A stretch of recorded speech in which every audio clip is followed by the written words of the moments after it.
Today I want to talk a little bit about the concept or the premise that we have an obesity problem, or we have a weight gain problem, or that obviously within this country, within the West, it's usually a Western issue that people say, oh, we've got an obesity problem, we've got an overweight problem, people just getting fat. I want to digress. I want to combat that assumption and say we don't. The statistics say that we do not. And the reason why is because the statistics suggest that at least 8 out of 10 people will lose a significant amount of weight in their lifetime. So 8 out of 10 people will lose a significant amount of weight in their lifetime. Now, if that statistic was true, that means that we don't have an obesity problem because they must have lost a significant amount of weight. In actual fact, I'm going to change this title to we don't have a weight gain problem. We don't have a weight loss problem. That's what the title's going to be. We don't have a problem with weight loss. That's what I'm going to change it to. We don't have a problem with weight loss because 8 out of 10 people, there was a survey, I think it was actually done in the US, that stated that about 8 out of 10 people have lost a significant amount of weight in their life. So if that was true, then we wouldn't have a weight loss problem. We wouldn't have an obesity problem. We wouldn't have a fat loss problem because 8 out of 10 people lose a significant amount of weight. What we do have a problem is we have an adherence problem. We have a problem with people being able to keep that weight off. This same survey also found that 8 out of 10 people will lose a significant amount of weight.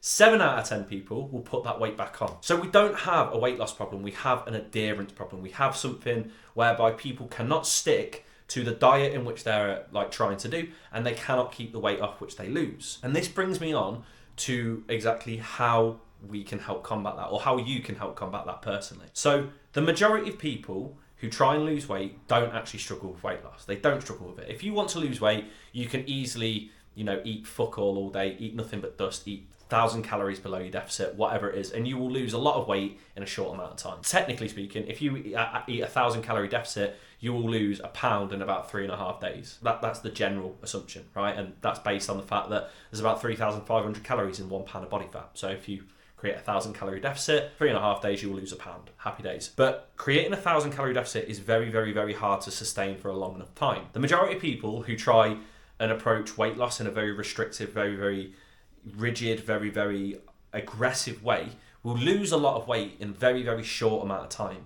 But they will not be able to keep that weight loss off because they'll just revert back to previous habits and behaviours. Because remember, the reason as to why people get fat, the reason as to why people get overweight, and the reason as to why people get to a position where they don't want to be is down to a gradual accumulation of negative habits and negative behaviours ultimately resulting into that. Ultimately meaning that these negative habits and these negative behaviours are causing them to make choices which mean that they eat more calories than what they burn off, and they don't burn off more calories than what they eat. Now, if someone sticks to, as I said, a very aggressive diet, they lose a pound in about 3 or 4 days. By the end of that week, or by the end of 2 weeks, they'll most likely fall off track because it is very, very hard to stick to. It's easier to go back to previous habits and behaviours than form new ones. It's always easier to do that.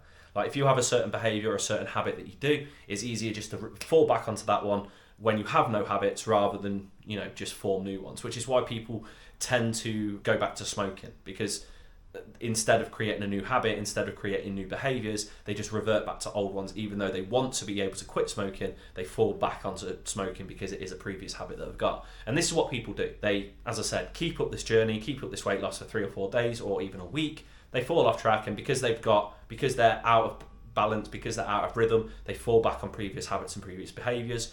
And unfortunately, these previous habits and these previous behaviours are the previous habits and behaviours which actually cause them to gain weight in the first place. So that's what happens. They fall off track and end up gaining a lot of weight back, sometimes more so than what they did, because I'm not going to get into the science of it, but when you lose some fat, when you lose weight, your body basically gets ready for that to happen again, and by doing so, it starts to create more fat cells. I'm not going to get into the detail of that, but basically your body gets prepared. It's kind of an evolutionary response when we had to deal with famine back in the caveman days. You will most likely gain more weight than what you ever lost. So basically what I'm trying to say is, if you want to be that person that actually keeps this weight off, that actually sticks to their diet, that actually sticks to their progress, and doesn't be one of these people that lose a lot of weight in about a week and then falls off track, goes back to previous habits, behaviours, and ultimately becomes upset, unconfident, and sad for the rest of their lives, you need to be creating a diet that doesn't just work for a week, but works for the rest of your life. You need to have a diet that you can sustain. You need to have a diet that you can maintain, because it links back to the previous,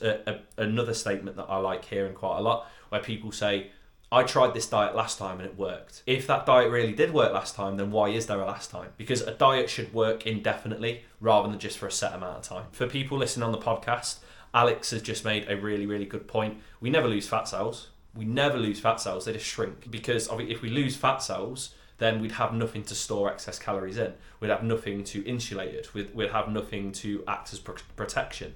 Because ultimately that's what fat adipose tissue is for. It's used for storage, protection, and insulation. If we lose fat cells, we'd lose all of those benefits. It's just a downside, especially in modern age, that the increase of that storage, the increase of that insulation, and the increase of that protection ultimately leads to us gaining weight, which is not, in this modern time and age, it's not the most ideal outcome for us to want. So yeah, we never lose fat cells, they just shrink. What I was trying to say was, you need to have a diet which you can stick to indefinitely. Because if you don't have a diet which you stick to indefinitely, then that is going to happen. You're going to stick to a diet for a number of days, you're going to fall off track, realise that it's too hard, realise that it's too restrictive, realise that you're really, really hungry, then you're going to revert back to previous habits and behaviours.